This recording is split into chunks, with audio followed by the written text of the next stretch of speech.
चलो कोई नहीं, टॉपिक आईयूजीआर ही है, लेकिन आईयूजीआर क्यों है, कैसे है, कब हम सोचेंगे कि आईयूजीआर का मतलब एम्ब्रियो मूव कर रहा है आईयूजीआर की ओर, उससे पहले ये जानना जरूरी है कि एक प्रॉपर हेल्दी एम्ब्रियो का डेवलपमेंट का प्रोटोकॉल क्या है। आईयूजीआर मतलब क्या? आईयूजीआर का मतलब कितने लोग जानते हैं? आईयूजीआर का मतलब फॉल कोरिलेशन किससे लेते हैं? अरे एलएमपी से। शुरुआत एलएमपी से ही होगा ना, मेंस्ट्रुएशन पीरियड से ही ना शुरुआत होता है। पेशेंट कैसे कंप्लेन करता है कि हमारा 1 महीने का हुआ, 2 महीने का हुआ, 9 महीने का हुआ, ओवर डेट चला गया, कैसे? वहाँ थोड़े अल्ट्रासाउंड उसके पास है, एलएमपी से। हम लोग भी कोरिलेट किससे करते हैं? लेकिन एलएमपी हमेशा सही नहीं रहता है। जैसे अभी ही एक पेशेंट हम लोग देखे, नीचे देखे ना अभी पेशेंट को, तो एलएमपी 38 वीक समथिंग बता रहा था। 38 मतलब term size, full term size, लेकिन कितना वीक आ रहा था वो? तो 34 वीक तो बहुत बढ़ाए ना है ये, आउट ऑफ रेंज जा करके 34 वीक ले गए हैं, थोड़ा सा एक दो में, लेकिन बेसिक क्या था वो? 30, 32, 33 वीक्स का था। 34 वीक ले जाने से 2 ± 2 वीक का सिचुएशन होता है।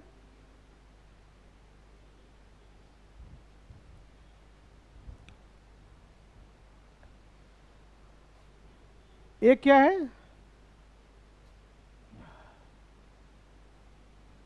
ये क्या है?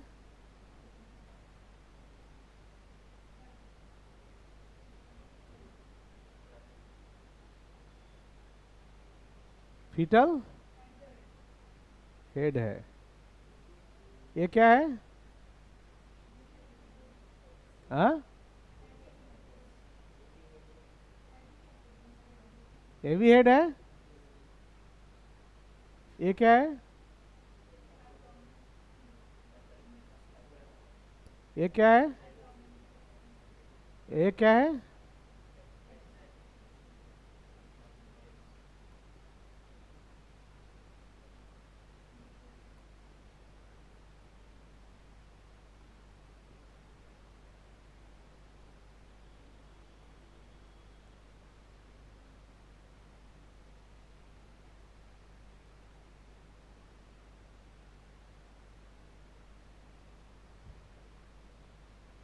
समझ में आ रहा है? और जूम करें, ठीक। तो पहला जो सिस्टमेटिक ग्रोथ देखना है, वो प्रॉपर है कि प्रॉपर नहीं है, अकॉर्डिंग टू एलएमपी। एलएमपी के अनुसार अगर फीटस का वेट मतलब गेस्टेशनल एज का साइज 16 आ रहा है और biometric profile generally BPD, HC, FL and AC, ये मेजरमेंट स्केल है। तो आईयूजीआर जीएसडी में हम लोग नहीं ले सकते हैं। जीएसडी से प्रॉपर क्या होता है? गेस्टेशनल से एक जीएसडी हुआ ना, उसके बाद हो गया CRL।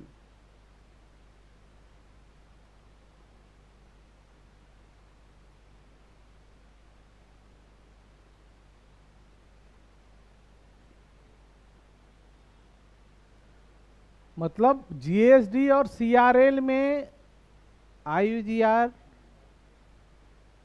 या एबनॉर्मल गेस्टेशनल ग्रोथ रेस्ट्रिक्शंस हम लोग समझ सकते हैं, यस या नो?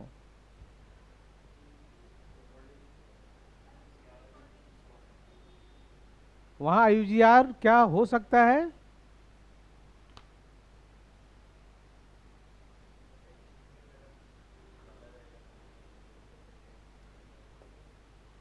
IUGR क्या, IUGR थोड़े रहेगा वो।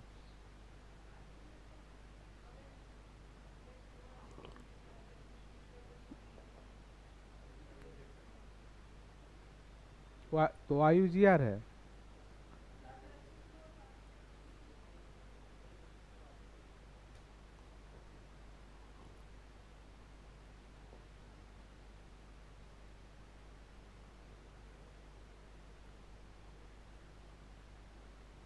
IUGR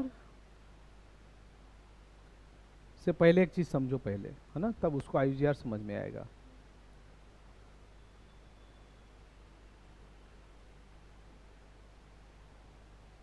किसी का ग्रोथ जो है इफेक्टेड कब होता है, का ग्रोथ इफेक्टेड कब होता है, इंट्रायूट्राइन और एक्स्ट्रायूट्राइन दोनों चीज की बात मैं बोल रहा हूं।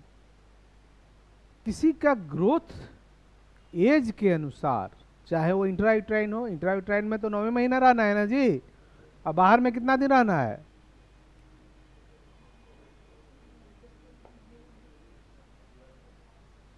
जब तक लाइफ है ना। मतलब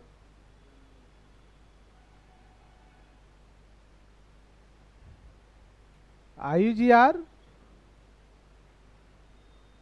इंट्रायूट्राइन हुआ और बाहर आने के बाद भी कंप्लेन रहता है कि सर 5 साल का हो गया, अभी 2 ही साल तक बढ़िए नहीं रहा है।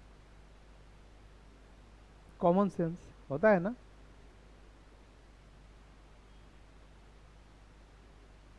देखो मृत्युंजय का वेट कम है, इसका वेट कम है, कोई का वेटे ज़्यादा है, किसी का वेटे कम है, कोई अंडर वेट है, ये सब क्या है।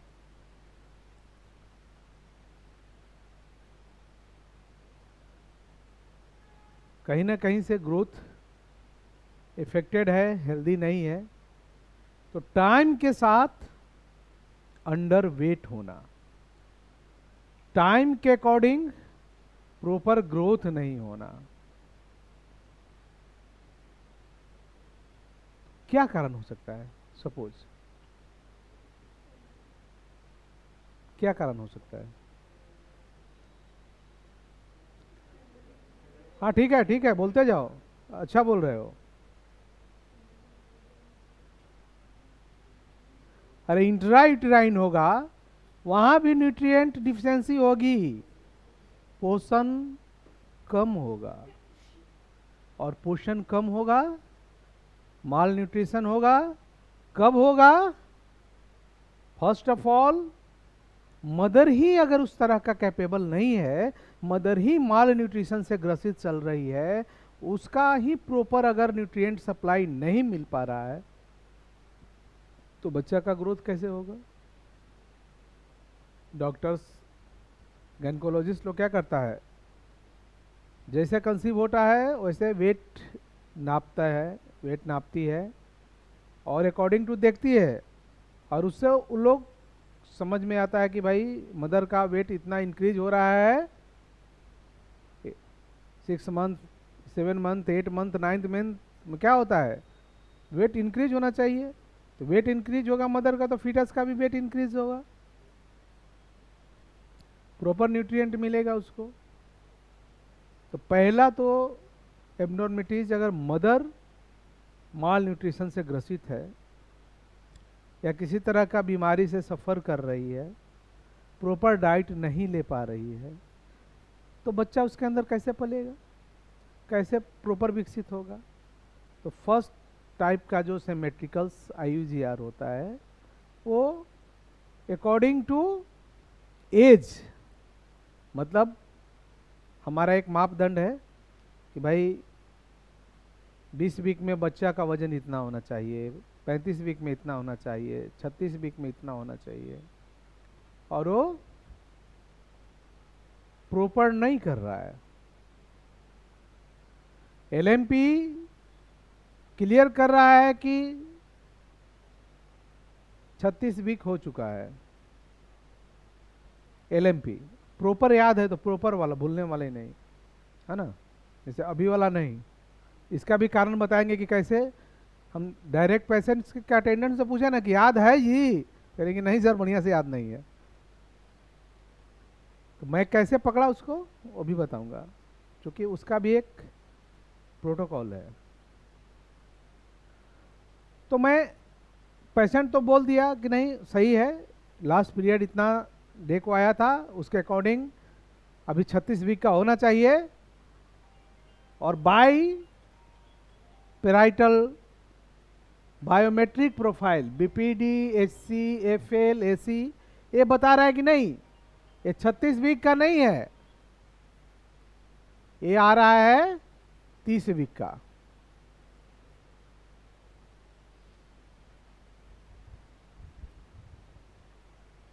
एलएमपी से एज 36 वीक और बायोमेट्रिक प्रोफाइल 30 वीक, डिफरेंस कितना हुआ?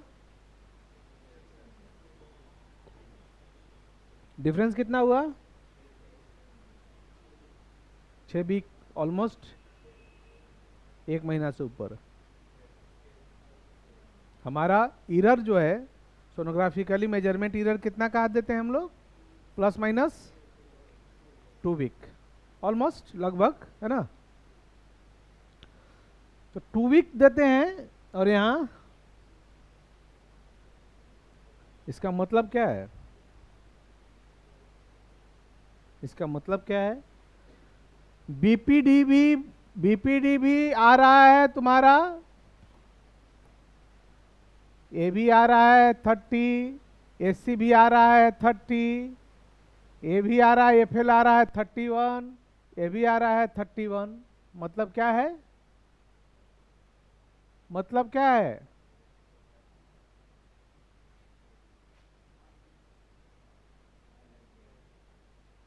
मतलब क्या है?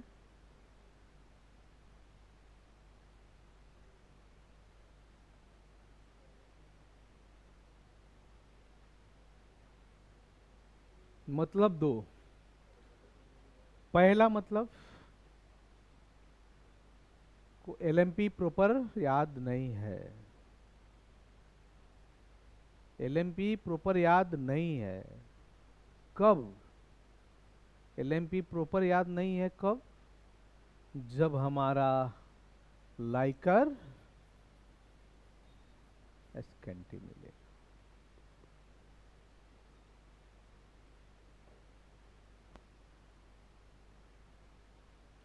सब चीज सही आ रहा है, मूवमेंट सही है, एफएचआर सही है, लाइकर सही है, तो एक बार डाउट्स हो सकता है फंडल साइज सही है, फंडस और डिफरेंस अगर 6 मंथ मोर देन 4 वीक आ रहा है तो हम लोग एक सस्पेक्टेड केस सोच सकते हैं। ये एलएमपी याद प्रॉपर नहीं है, वहाँ हम लोग आईयूजीआर का वर्ड यूज नहीं करेंगे। क्लियर है? समझ में आया? सब चीज सही है तो, लेकिन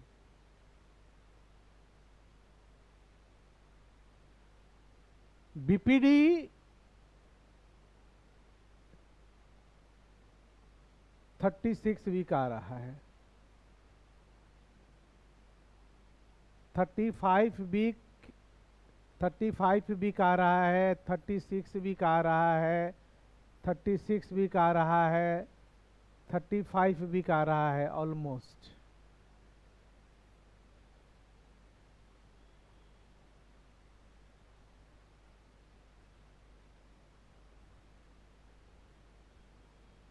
लाइकर स्कैंटी है, मोमेंट स्लगिस है,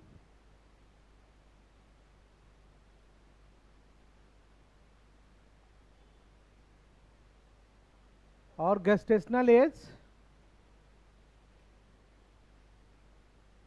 ऑलमोस्ट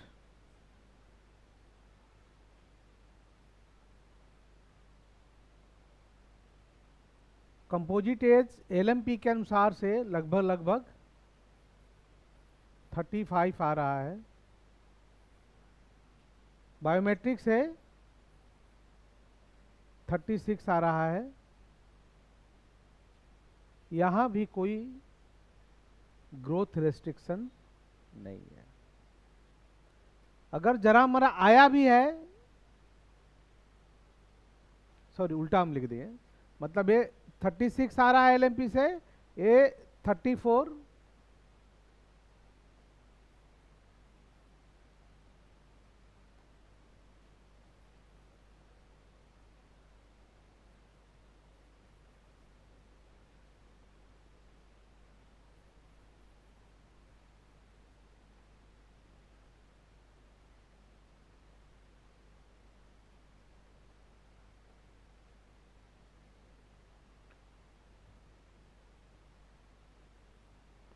थर्टी फोर, 34, 35, 35 या 34 समथिंग, 1 से 2 सप्ताह का डिफरेंस है, ज्यादा से ज्यादा 3 सप्ताह का अंतर है।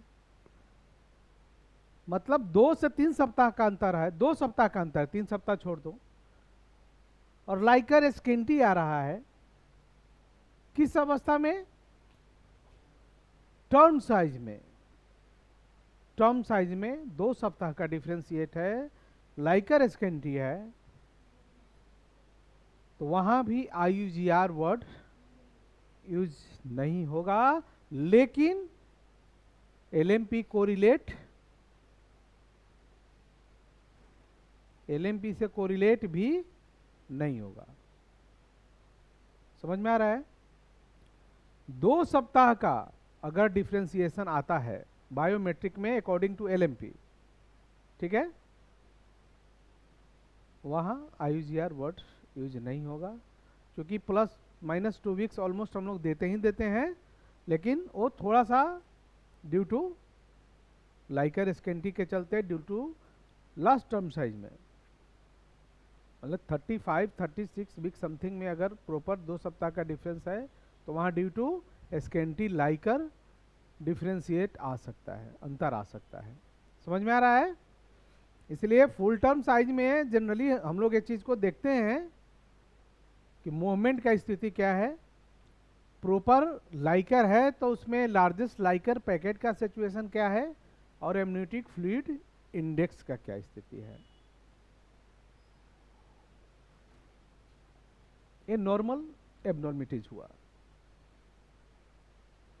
ग्रोथ 2 से 3 सप्ताह का डिफरेंशिएशन में IUGR वर्ड यूज नहीं होगा, काउज देखना होगा। लाइकर स्केंटी का काउज भी बहुत सारा चीज होता है। किसी कारण बस इन्फ्लामेटरी केस हुआ, पेशेंट वायरल इन्फेक्शन हुआ, टाइफाइड या किसी और तरह का हायर एंटीबायोटिक मेडिसिन लिया, वैसे भी स्टेज में लाइकर स्केंटी हो जाता है। किसी कारण बस इंटरनल OS ओपन हो गया, लीक हो गया, तो धीरे धीरे करके भी थोड़ा स्केंटी हो जाएगा। तो लाइकर स्केंटी दैट मीन्स कम होना, और लाइकर नील हो जाना वो अलग चीज है, डिफरेंस चीज है। कमना और खत्म हो जाना। अब प्रोग्रेसिव रेट ऑफ IUGR जो है उसको फ्रॉम बिगिनिंग से ही देखा जाता है, शुरुआत से ही देखा जाता है कि LMP के अकॉर्डिंग ग्रोथ नहीं हो रहा है। ये सब कहां से दिक्कत होगा? जो नॉर्मल एब्नॉर्मिटीज आती है वो तुम्हारा शुरू से नहीं होगा, शुरू से LMP के अकॉर्डिंग ग्रोथ होते रहेगा। 20 week, 30 week, 40 week, sorry 32 week, 35 week plus में जाता है, वहां मैच्योरिटी लेवल पर अगर किसी कारण बस लाइकर स्केंटी हुआ या प्रॉपर न्यूट्रिशन नहीं हुआ तो थोड़ा सा डिफरेंशिएट होता है। कब? 35 के प्लस में।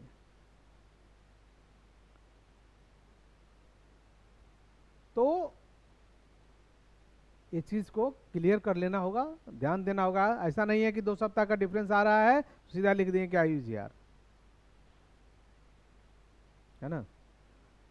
32 वीक, 36 वीक, 33 वीक तक सही जा रहा है, और जैसे हो गया तो ओ, तो इरर जो पोजीशंस है वो पहला इरर पोजीशन समझ लो। पहला इरर क्या होता है? कि मेजरमेंट स्केल एलएमपी से कोरिलेट प्रॉपर नहीं कर पाता है। दूसरा कि हमारा मेजरमेंट स्केल जो होना चाहिए बीपीडी का, एससी का, एफएल का और एससी का, हमारा बीपीडी क्या बोल रहा है कि हम बीपीडी ले रहे हैं तो बीपीडी कहाँ से नापना है, आउटर टू एसी, मतलब क्या हो गया, कंप्लीट जो किया हुआ है। ऐसा ना कि इसको हम ऐसे बढ़ा करके नाप रहे हैं और ये जो रिंग्स है इसके ऊपर ऊपर कर रहे हैं। एब्डोमेन का भी ऑलमोस्ट क्या सिचुएशन, एफएल क्या है, एफएल क्या है, कॉन्डाइलर टू, मतलब दोनों का पीक पोजीशंस है। एसी क्या है, देख रहे हो, अगर हम एसी यहां से ले रहे हैं,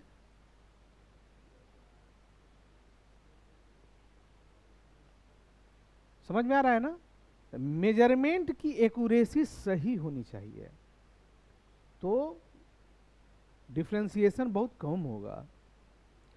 मेजरमेंट की एक्यूरेसी सही नहीं होगा तो डिफ्रेंसिएशन बढ़ते जाएगा, तो फिर वो तुमको कोरिलेट करना मुश्किल हो जाएगा। तो एक्यूरेट पोजीशंस में इस चीज को हमेशा ध्यान में रखना होगा, है ना। ये एरर थे, मतलब लगता तो है कि भाई प्रॉपर डेवलपमेंट नहीं है, लेकिन प्रॉपर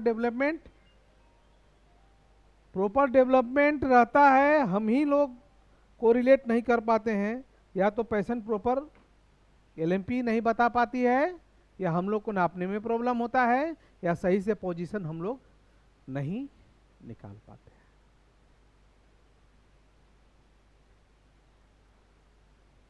क्लियर है।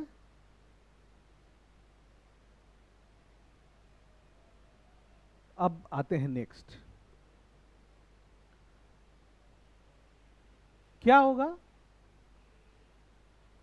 आईयूजीआर अगर किसी कारणवश होता है, मतलब आईयूजीआर का कारण अब समझो। पहला तो कारण हुआ कि माल न्यूट्रिशन है, पेशेंट कंप्लीट न्यूट्रिएंट डिफिशियंसी से ग्रसित है, पेशेंट देखने में ही लग रही है कि ये सीवियरली एनीमिक है, प्रोटीन की कमी है, मिनरल्स की कमी है, विटामिन की कमी है, और उस समय वो कंसीव कर गई है, तो शुरुआत स्टेज से ही इसका ग्रोथ प्रॉपर नहीं रहेगा।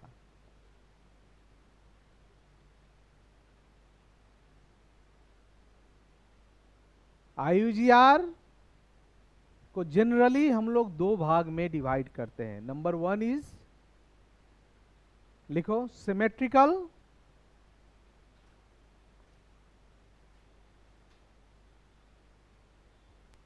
Second is asymmetrical.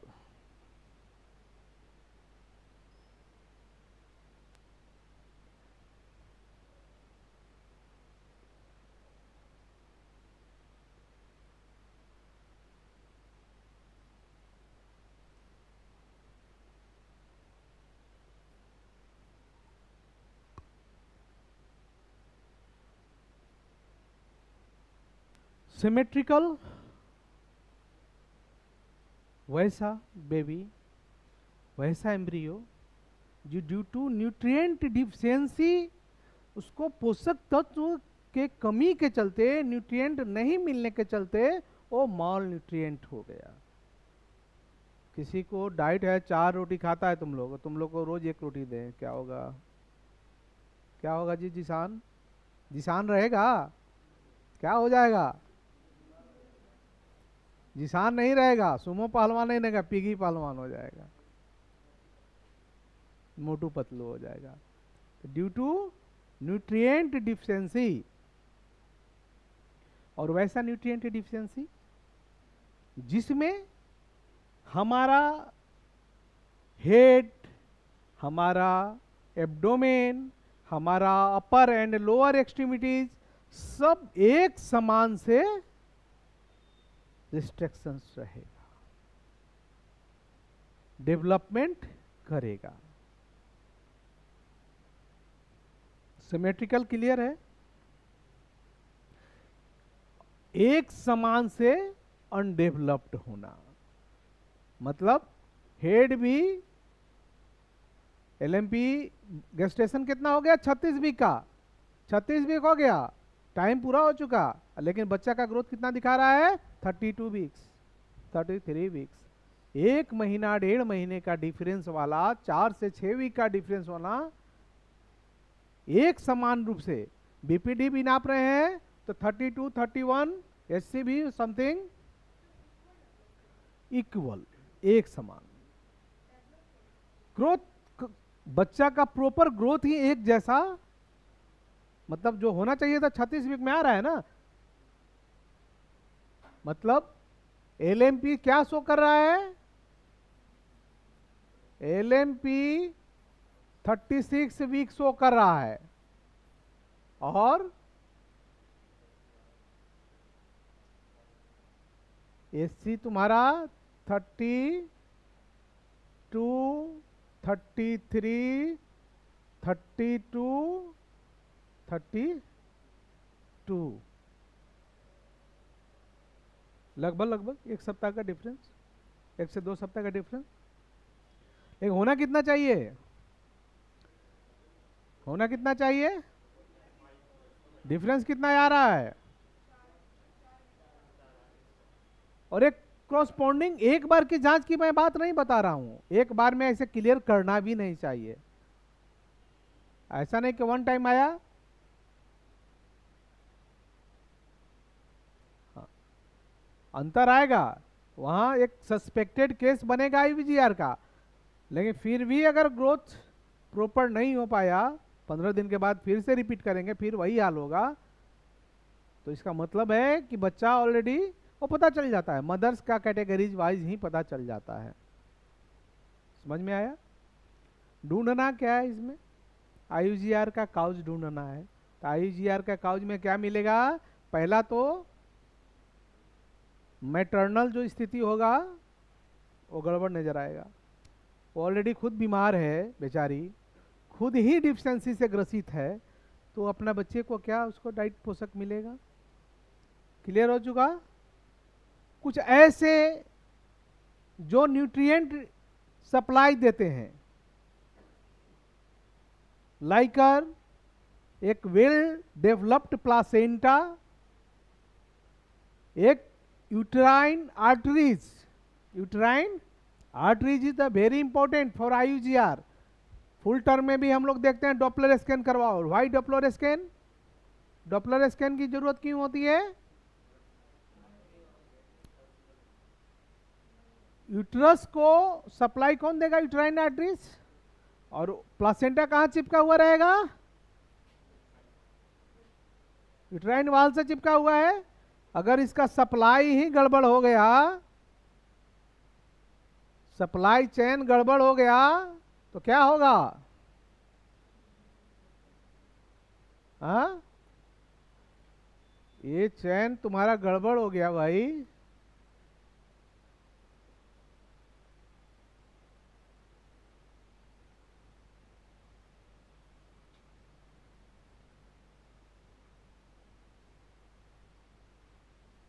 क्या होगा?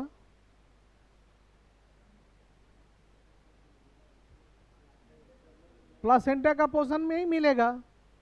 तो एक ये भी एक बड़ा कारण बनता है। तो डॉपलर में हम लोग लास्ट स्टेज में टर्म साइज में डॉपलर इसीलिए होता है।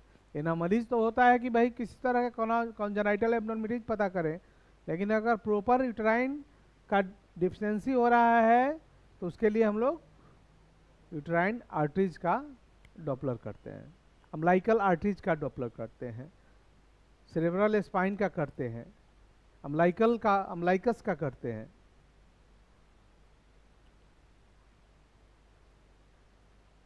मतलब एब्नॉर्मलिटीज ऑफ न्यूट्रिएंट सप्लाइंग जो हुआ, placenta, umbilical code, placental code, उसमें भी किसी तरह की दिक्कत आती है तो बच्चा IUGR हो सकता है।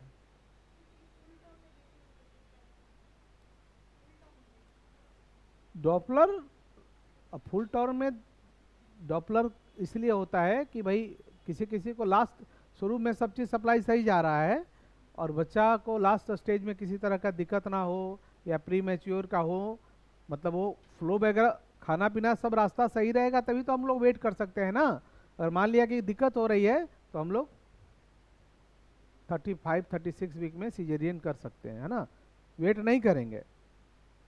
लाइकर घटता है, लाइकर स्केंटी होता है तो ज़्यादातर केस में हम लोग कहीं ना कहीं से, अगर सब चीज़ नॉर्मल है तो देखना पड़ता है। अगर सब चीज़ सही रहा, फ्लो सही रहा, आर्टरीज का, वेन का, सब चीज़ का, तो वेट किया जा सकता है कि चलो थोड़ा वेट की कर लेते हैं, थोड़ा मैच्योर हो जाए, है ना। सिंपल भाषा यही समझना है कि पहला तो न्यूट्रिएंट सप्लाई, माल न्यूट्रिशंस। दूसरा है कि जो बच्चे को, एम्ब्रियो को जो सप्लाई दे रहा है उसमें किसी तरह की एबनॉर्मलिटीज। ये क्लियर हो चुका। और भी है एक्सीडेंटल्स या सडन किसी कारणवश इंटरनल ओएस ओपन हो गया, एक्सीडेंट हो गया, लाइक हैवी अमाउंट में डिस्चार्ज हो गया, ये जो एमनियोटिक फ्लूइड है एकदम से स्कैंटी हो गया, तो एकदम से स्कैंटी हो गया तो असर पड़ जाएगा। लाइकर को मतलब एक पर्याप्त होना, एडुकेट होना जरूरी है, क्योंकि वो कंप्लीट न्यूट्रिशन उसी में सप्लाइंग चेन होता है ना, लेता है, उसी में एक्सक्रेटरी भी करता है और उसमें यूज भी होता है।